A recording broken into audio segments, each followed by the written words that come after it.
বিসমিল্লাহির রহমানির রহিম। ভ্রমণ করতে কার না ভালো লাগে। আজকে আমরা চলে এসেছি আগরতলার ইমিগ্রেশনে। আমরা ইতিমধ্যে বাংলাদেশ কাস্টমে অপেক্ষা করছি। আমাদের ট্রাভেল ট্যাক্স দেওয়ার পরে আমরা ইমিগ্রেশনে চলে যাব।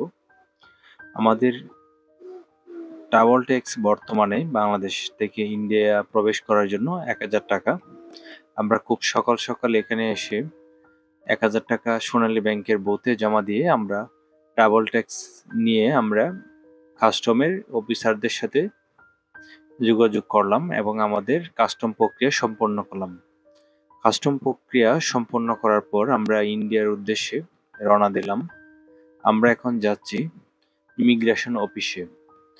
এখানে মনে রাখবেন দুইটি অফিস রয়েছে, একটি হচ্ছে কাস্টম অফিস আর একটি হচ্ছে ইমিগ্রেশন অফিস। দুইটি অফিসে আপনাকে ভিজিট করতে হবে এবং আপনার প্রয়োজনীয় ডকুমেন্ট আপনাকে দেখাতে হবে।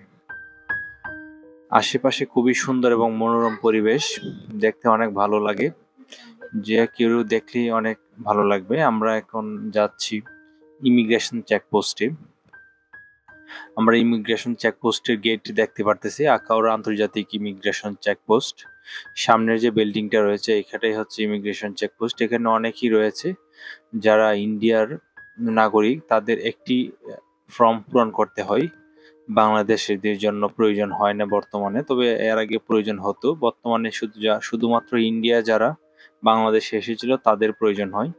এটা লিখে নিয়ে আপনার ইমিগ্রেশন সম্পন্ন করতে হবে। ইমিগ্রেশন সম্পন্ন হওয়ার পর আপনার ইন্ডিয়া উদ্দেশ্যে রওনা দেওয়ার সময় আপনি রাস্তায় বর্ডার গার্ড সিকিউরিটি নামে চেকপোস্ট থাকবে। এখানে আপনার পাসপোর্ট এবং ভিসা চেক করে, আপনার পাসপোর্ট এবং ভিসায় সিল দেওয়া আছে কিনা ইমিগ্রেশনের চেক করার পর আপনাকে ইন্ডিয়া ঢোকার জন্য অনুমতি দিবে। আমরা ইতিমধ্যে ইন্ডিয়া প্রবেশ করেছি এবং আমাদের পাসপোর্ট এবং ভিসা চেক করার জন্য এখানে ইন্ডিয়ান যে বুথ রয়েছে বুথগুলোতে আমরা চেকিং করেছি এবং যে বিএসএফরা রয়েছে তারা আমাদেরকে সর্বোচ্চ সহযোগিতা করেছে।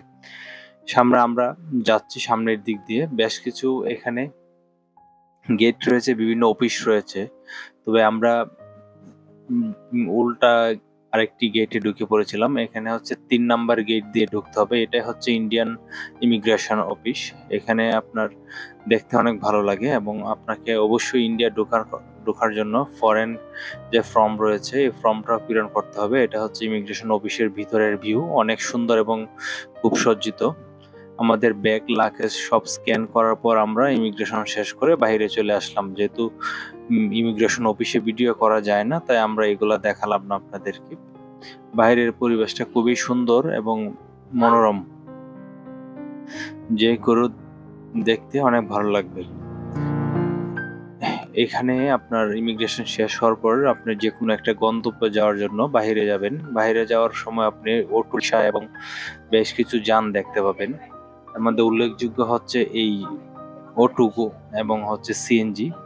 আপনি যদি নতুন হয়ে থাকেন তাহলে আপনার কাছ থেকে টাকা বেশি নিতে পারে। মনে রাখবেন এখান থেকে যে কোনো গন্তব্যে যাওয়ার জন্য 50 থেকে 60 টাকা নিতে পারে।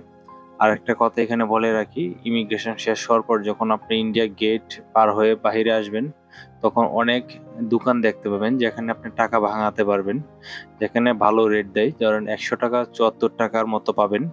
এখানে আপনি একটি ভালো রেট পাবেন এবং এখানে একটি সিম কিনতে পারবেন। সব দোকানে এখানে পাবেন।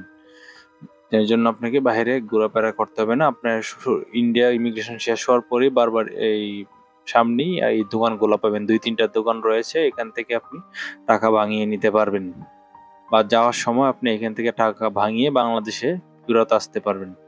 আমরা এখন যাচ্ছি বটতলার উদ্দেশ্যে। বটতলার আশেপাশে অনেক ভালো হোটেল পাওয়া যায়, তাই আমরা বটতলার উদ্দেশ্যে যাচ্ছি। বটতলাতে পৌঁছার পর আমরা এখানে দেখে শুনে একটি ভালো হোটেলে উঠে যাব। তবে বটতলায় অনেক হোটেল রয়েছে যেগুলো আমার পূর্বে পরিচিত। দেখা হবে নতুন কোনো ভিডিওতে। ভালো থাকবেন, সুস্থ থাকবেন। আল্লাহ হাফেজ। যদি ভিডিওটি ভালো লাগে থাকে তাহলে আপনি লাইক, শেয়ার এবং সাবস্ক্রাইব করতে ভুলবেন না। ধন্যবাদ।